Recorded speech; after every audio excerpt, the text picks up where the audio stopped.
RMC, After Italy, Jérôme Sillon. Salut à tous, merci de votre fidélité à l'After Italy. Vous nous écoutez, vous nous regardez sur toutes les plateformes et notamment sur la nouvelle chaîne After Télé. Chaque semaine, vous le savez, dans l'After Italy, on part à la découverte des clubs, des joueurs et des histoires du football italien avec notre drôle de dame italienne, Johan Crochet. Ciao Johan. Salut Jérôme, ciao à tutti. Et avec Loïc Moreau. Salut Lolo. Salut Jérôme, salut tout le monde. Dans l'After Italy aujourd'hui, gros plan sur le meilleur atout de l'Inter dans sa course au doublé Scudetto, Ligue des Champions. Son capitaine Lautaro Martinez, l'Argentin, n'a jamais été aussi efficace en Champions League. Son nom revient pour le Ballon d'Or. Alors, Lautaro Martinez est-il dans le top 5 mondial des avant-centres ? C'est la question à laquelle on va tenter de répondre dans cet After Italy. Johan, tu as beaucoup insisté pour qu'on fasse ce sujet aujourd'hui dans l'After Italy. Pourquoi on se pose la question de la hiérarchie des avant-centres aujourd'hui dans le monde et de la place qui occupe Lautaro Martinez ? Au-delà de la hiérarchie, le principal sujet, c'était de parler de Lautaro parce qu'il a été extrêmement décisif lors du tour précédent contre le Bayern et pas simplement par ses buts, parce que c'est vrai qu'on demande à un avant-centre essentiellement de marquer. Mais moi, c'est le match complet qu'il a fait, la manière avec laquelle il a participé aux tâches ingrates, aux tâches défensives, à quel point il a usé de son charisme auprès de ses coéquipiers, à quel point il a servi d'exemple aussi pour ses coéquipiers sur ces phases défensives où les joueurs offensifs, on le sait, parfois ils ont un peu de mal à vouloir faire tous ces efforts vers leur propre but et non pas vers le but adverse. Et donc il y a quand même une question. Alors en Italie, le débat il n'existe pas parce qu'aujourd'hui c'est le meilleur attaquant numéro 9. Alors même si on a parfois des 9,5 ou des faux numéro 9, on va dire le poste d'avant-centre. Mais à l'échelle européenne, un jour dans l'after, on avait un peu évoqué ça et des gens avaient dit tu le mets pas dans le top 5 des attaquants européens en ce moment. Donc c'est un bon sujet parce que comment on définit la période, qu'est-ce qu'on attend d'un avant-centre, quelles sont les qualités et les points d'amélioration de Lautaro Martinez. Il y a quand même pas mal de choses à évoquer autour de l'attaquant argentin.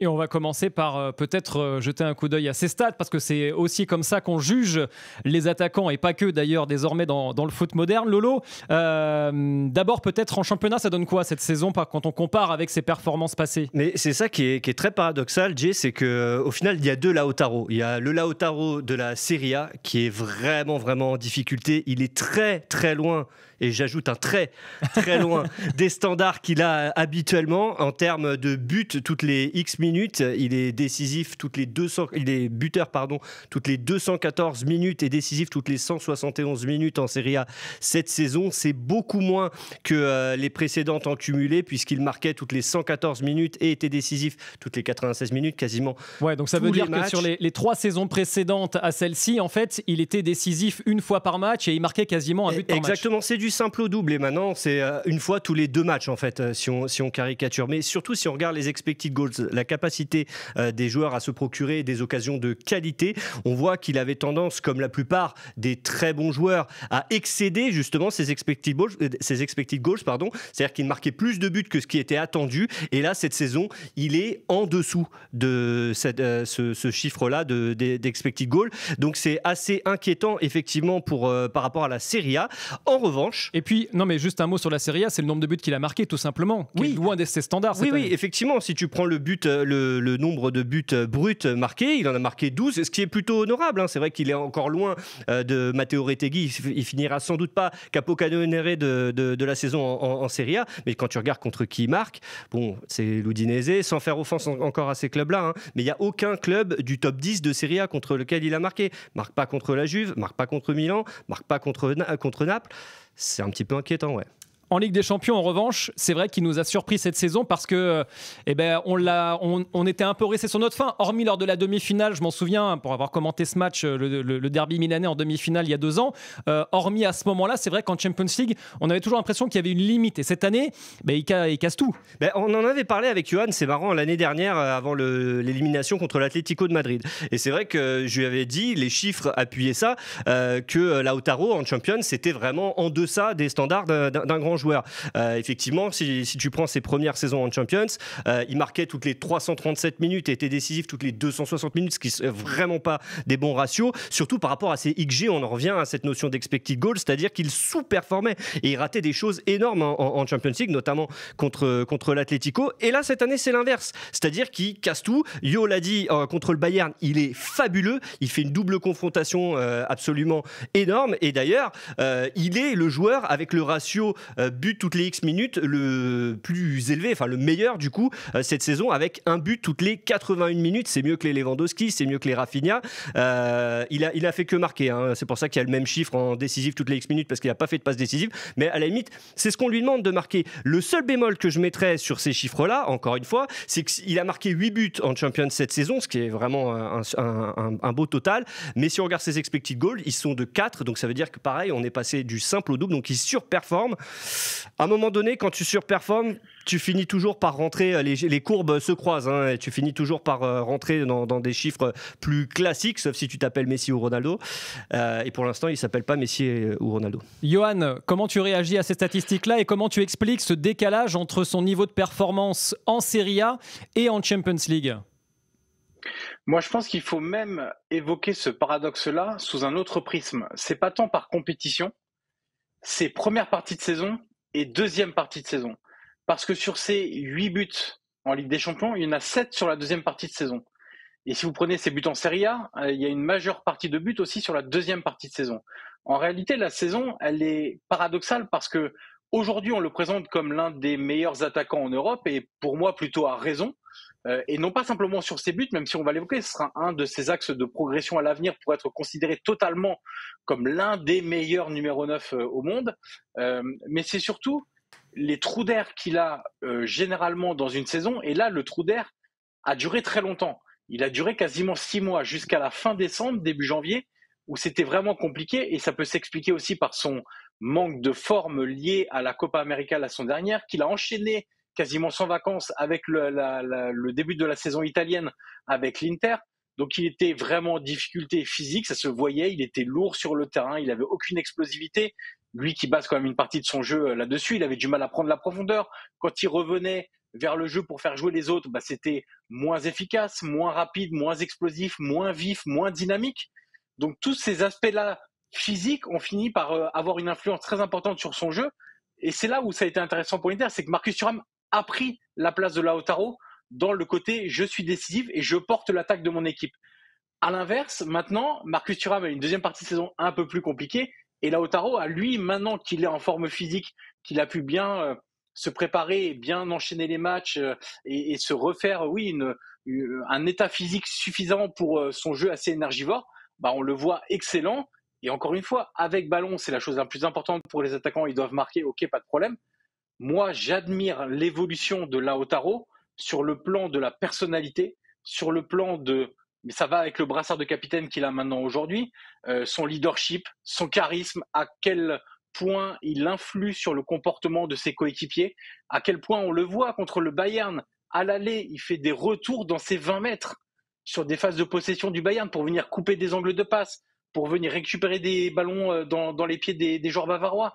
Donc tout ça, évidemment que ça compte aujourd'hui dans la place qu'a Lautaro. C'est pas simplement marqué, c'est à quel point on dit, vous savez, en sport US, on dit le MVP. Le MVP, c'est pas forcément le meilleur joueur, c'est celui qui est le plus valuable, celui qui a le meilleur impact, le plus grand impact sur son club. Lautaro aujourd'hui a un impact immense sur l'Inter.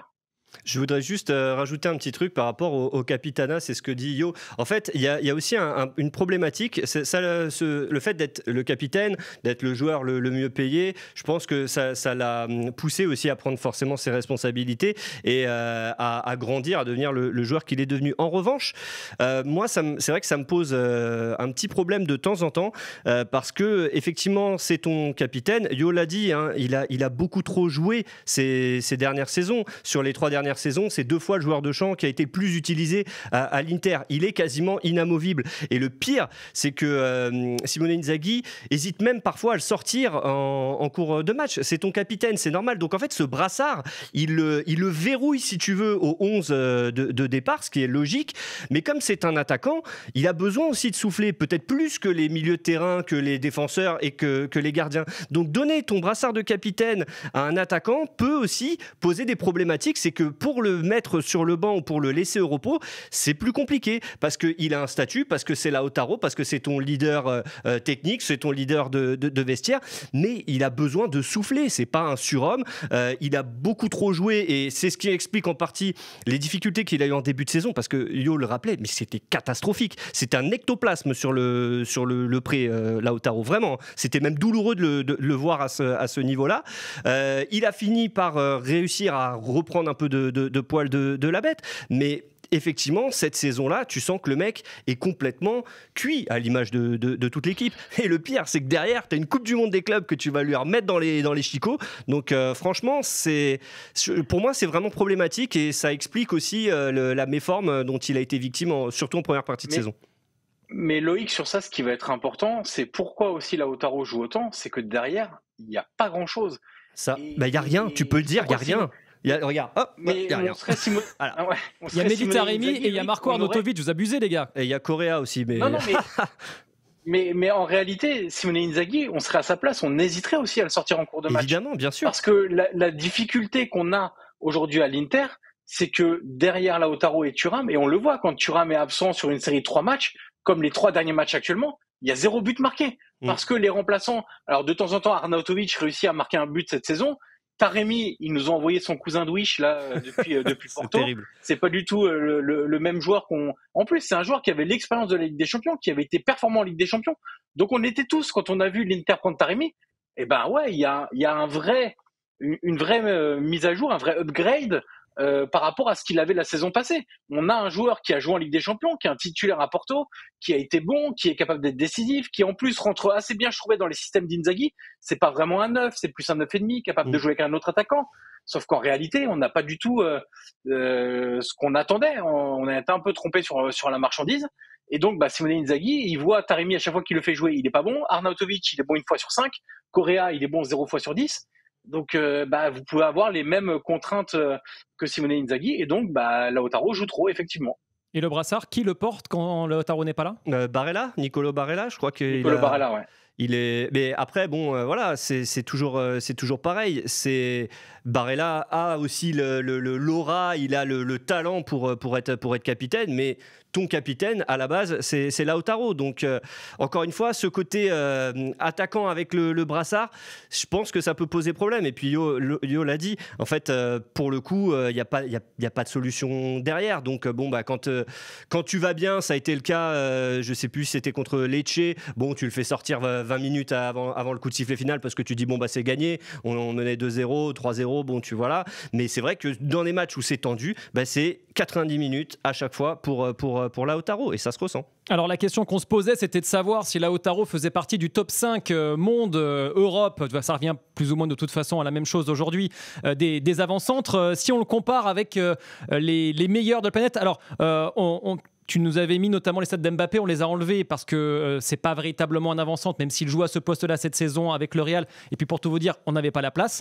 Donc du coup, on a privilégié. Soyons honnêtes. Voilà. Soyons honnêtes. Du coup, avec Saïd, notre chef d'édition aujourd'hui, on a privilégié Erling Haaland, Robert Lewandowski et Harry Kane pour comparer Lautaro parce qu'on pensait qu'en termes de profil, voilà, c'était peut-être un petit peu plus juste à ce niveau-là. Qu'est-ce que ça donne quand on le compare avec ces 3 autres attaquants ?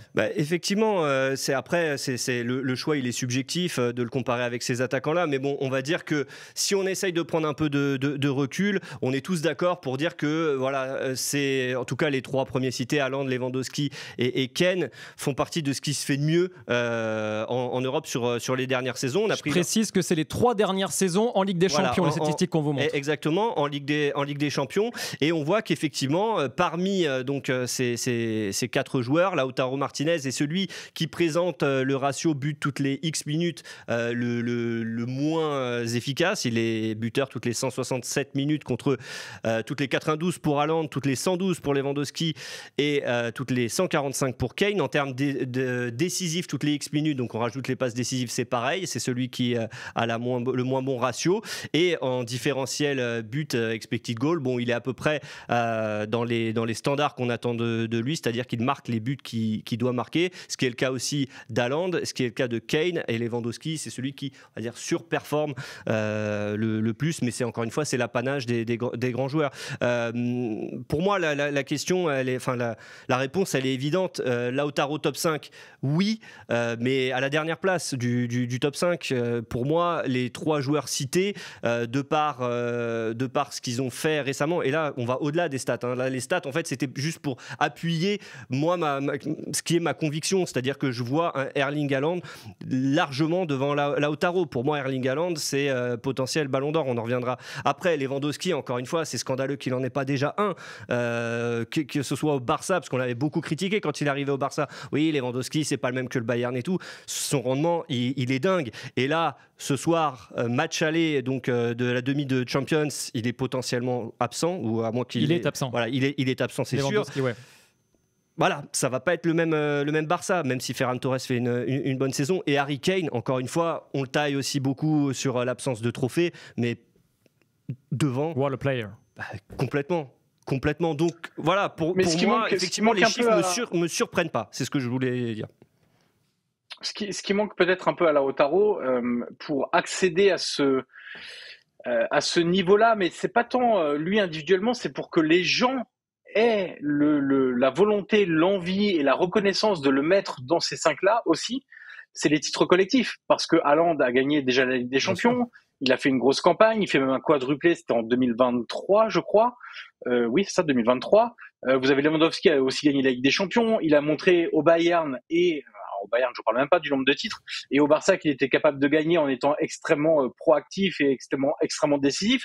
Harry Kane, ok, on le troll sur ses trophées et un peu à raison parce que c'est un peu rigolo, mais derrière, combien de saisons au plus haut niveau en Première Ligue en mettant plus de 15 buts à chaque fois et sans trou d'air, en portant son équipe jusqu'aux places de Ligue des Champions. Et avec Tottenham, c'était pas avec Man City.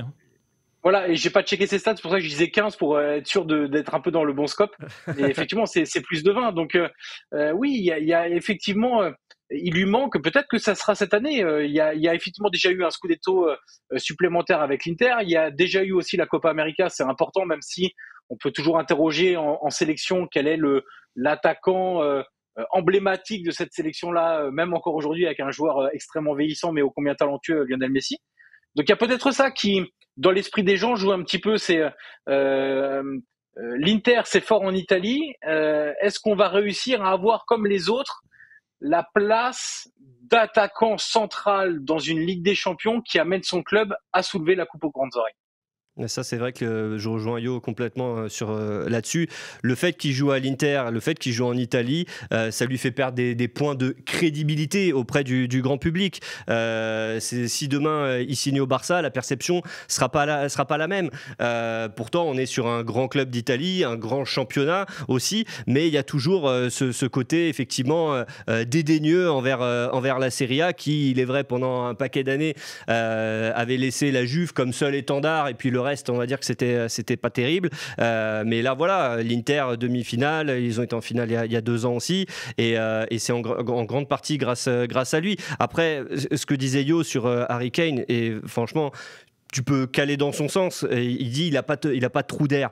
Et là, c'est ce qu'on a évoqué avec Lautaro. Lautaro a des trous d'air. Lautaro, il lui manque une certaine régularité. Lautaro, il lui manque une certaine présence dans les matchs qui comptent. Alors, on peut évoquer effectivement le Bayern, mais c'est trop peu. C'est trop peu. Il y a trop peu. Il a été trop peu clutch, comme on dit, décisif vraiment dans les grands rendez-vous. En tout cas, cette saison. C'était le cas aussi il y a 2 ans quand Naples gagne le Scudetto. Il y a eu des matchs, même en Champions League, contre Liverpool il y a 3 ans, si je dis pas de bêtises. Donc, Oui. c'est des images voilà, qu'on peut voir devant la Courva. C'est ces images-là en fait, qui manquent. Il en faut plus. Il faut vraiment, pour le mettre à la même table, entre guillemets, qu'Haaland, Lewandowski et Kane, qui est vraiment cette régularité et cette présence dans les grands matchs. Alors, on a même Et puis, lancé. Juste un dernier truc, Jérôme, Je t'en prie. qui joue un peu contre lui, c'est que déjà, il joue à 2 attaquants. Donc, forcément, c'est un travail collectif pour marquer, et forcément Marcus Thuram lui prend aussi sans doute quelques buts, et tous les autres attaquants ne jouent pas dans un système à 2 où il y a forcément une déperdition aussi en termes de trophées. Et quelque chose qui va jouer contre lui, même si moi j'adore ça et pour moi c'est plus une qualité qu'un défaut, c'est tout le travail qui est réalisé sur les phases sans ballon que très peu d'attaquants sont capables de faire, en tout cas avec cette fréquence-là et cette répétition-là. C'est pas quelque chose qu'on comptabilise dans les votes pour le Ballon d'Or, c'est pas quelque chose qu'on comptabilise forcément dans l'esprit imaginaire pour qualifier le statut d'un attaquant. Et pour autant, cet esprit argentin, cette volonté de ne rien lâcher, ce travail collectif qui n'était pas toujours évident et qui n'est pas arrivé comme ça d'un seul coup, hein. C'est une sorte de long chemin qui s'est fait à l'Inter, avec aussi la prise de responsabilité qui lui ont permis de se libérer un petit peu et de vraiment prendre conscience de ce rôle-là et de ces qualités-là. Ça, c'est pas des buts marqués, c'est pas des frappes en lucarne, et forcément, c'est un petit peu moins de poids. Tu parles du débat du Ballon d'Or. Léo Messi, à la fin de l'année dernière, fin 2024, avait poussé pour que Lautaro figure au moins parmi les prétendants à cette distinction individuelle. On a posé la question hier en conférence de presse à Lautaro Martinez à la veille de cette demi-finale allée de Ligue des Champions face au Barça. Écoutez, regardez la réponse de Lautaro sur le Ballon d'Or. Come dico sempre, i premi individuali arrivano. Comme je l'ai toujours dit, les trophées individuels viennent récompenser le travail collectif. Je pense d'abord au groupe, à donner le meilleur pour l'équipe, pour l'Inter, à gagner des matchs pour donner de la joie aux supporters et à nos familles. Si ce trophée arrive, ce sera le fruit du travail. Mais je me focalise uniquement sur l'équipe. Moi, c'est ce que j'aime chez lui, c'est qu'il est tourné vers le collectif. Il ne ramène pas les choses à lui comme d'autres avant-centres. Et c'est peut-être aussi une de ses limites, c'est qu'il est peut-être un peu moins égoïste que d'autres, Lolo. Complètement. Pour tous les motifs évoqués, Yo parlait de Thuram. Effectivement, c'est pas qu'avec Thuram, c'était déjà le cas avec Romelu Lukaku. C'est un team player, c'est un joueur d'équipe. Ça le dérange pas de décrocher, ça le dérange pas de jouer un cran plus bas pour laisser l'autre, son partenaire, jouer un cran plus haut. Il fait énormément d'efforts défensifs, Yo l'a rappelé. Donc ça, en termes d'état d'esprit, il n'y a rien à dire. C'est un joueur d'élite. Il a ce côté, effectivement, il se sacrifie toujours pour le collectif. Après, est-ce que ça le pénalise ? Peut-être, mais encore une fois, et Yo le rappelait, c'est uniquement en gagnant des titres, en fait, des gros titres, potentiellement une Champions League, qui parviendra lui aussi personnellement, éventuellement, à être parmi les candidats crédibles au Ballon d'Or, ce qu'il n'est clairement pas pour le moment. Et je pense que c'est pas lui rendre service que de l'imaginer à ce niveau-là. Il a 27 ans. Il a encore, à mon sens, une marge de progression, des axes d'amélioration en termes de finition, notamment devant le but. J'espère qu'il n'a pas atteint son prime. J'espère qu'il pourra l'atteindre avec l'Inter et justement continuer à gagner des titres et gagner en crédibilité. Mais pour l'instant, oui, c'est un petit peu prématuré, à mon sens, de l'associer à la distinction individuelle suprême. D'accord avec ça, Johan ? Ouais, je suis tout à fait d'accord avec Loïc. Il y a aussi quelque chose qui peut être un axe d'amélioration. Moi, je le souhaite pas parce que j'ai envie de le garder dans mon championnat, évidemment, mais être dans un système un petit peu moins rigide, dans un système un peu différent, et qui le met un peu plus proche du but adverse, peut sans doute gommer aussi parfois certains trous d'air. Certaines fois, on a le sentiment que, on l'a vu dans le derby au retour de Coupe d'Italie, une frappe en première mi-temps qui était pas si compliquée que ça à mettre, qui met largement au-dessus.